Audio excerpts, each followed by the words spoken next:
রাষ্ট্রপতি কে হচ্ছেন? 5 আগস্টের এই মঞ্চ যেন সেই প্রশ্নের এক বিশাল অব্যক্ত ইশারা।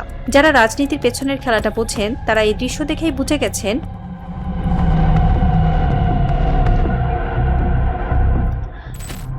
আওয়ামী লীগ এবং তাদের মিত্ররা হয়তো স্বপ্ন দেখেছিল বর্তমান সরকার ব্যর্থ হলে ডিসেম্বরের দিকে তারা আবার কোনো না কোনোভাবে পেছনের দরজা দিয়ে দেশের রাজনীতিতে ফিরে আসবে।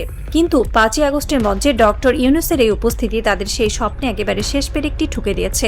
রাজনৈতিক বিশ্লেষকরা খুব ঠান্ডা মাথায় হিসাব কষে বলছেন, ডক্টর ইউনূস যদি রাষ্ট্রপতির মতো সাংবিধানিক শীর্ষ পদে আসীন থাকেন তবে আওয়ামী লীগের রাজনীতিতে ফিরে আসার চান্স শুধু শূন্য নয়, সেটি হবে অনেকগুলো শূন্য।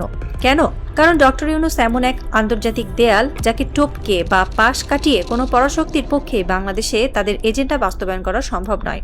ভারত বা অন্য কোনো দেশ যদি হাসিনাকে দিয়ে আবার কোনো অরাজকতা সৃষ্টির পায়তারা করে তবে তাদের সামনে সবচেয়ে বড় বাধা হয়ে দাঁড়াবেন এই মানুষটি।